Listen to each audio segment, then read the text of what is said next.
What's going on, guys? My name is Bunnell from Reno, Nevada. I primarily do most of my training out of Reno, Nevada, out of my own gym, Reno City Kickboxing, back in Reno. But when I fight, I represent Combat Sports Academy out of the Bay Area, out of Dublin. My coach, Kieran Fitzgibbons, I come down, visit him every week, and try to visit him as much and as often as possible. Come down from Reno. I started jiu-jitsu a long time ago. When I first started, training martial arts and whatnot, we didn't really have a Thai boxing gym in town.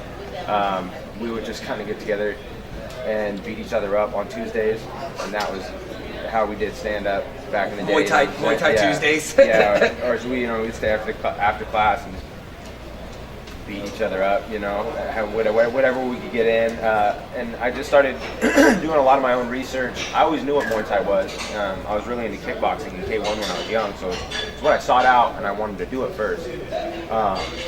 But we didn't have any local gyms or anywhere in town that really specialized in teaching of it.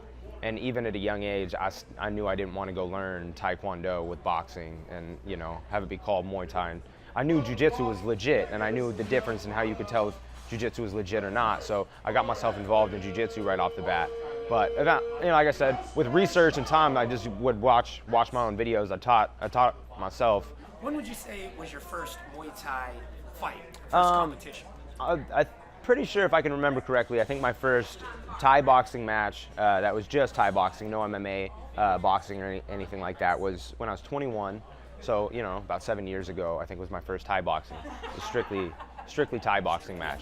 Yeah. I know you've won a world title as an amateur. Right. You recently made a glory debut.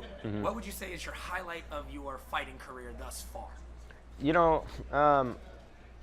Just getting the opportunity to compete on a stage like Glory in front of the audience, and originally and ironically enough on the same channel on ESPN2 that I started watching kickboxing on when I was a kid, and that's how I got myself into kickboxing, was when it would show K1 on Friday Night Fights, right? And they would air Glory, not Glory, K1 from Japan.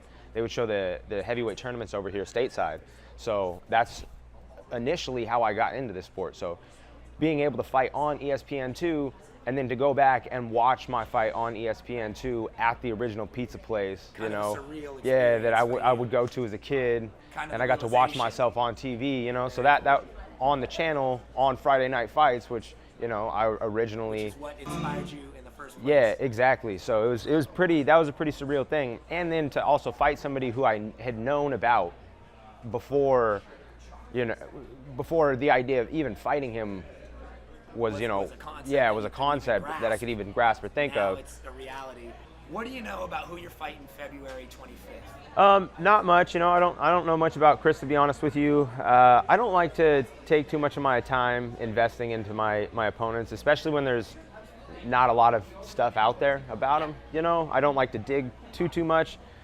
Just, it's one of those things where I feel like I train at all times to be ready for anything, especially to take short notice stuff. So I try to stay in shape at all times. I've asked myself that because it used to be low kicks. I was low kick. I was ride or die on low kicks. And I still can be that way, and I can get in low kick moods for sure. I would still probably say that's my main technique, but I've noticed, I think, just the way I've gone about my training is, over these last couple years especially, I've really tried to focus a lot on my flow and my rhythm and the connectivity in between things that I'm doing, right? So right now I'm feeling pretty confident in my flow, I'd say, and my balance. Transitioning between Yeah.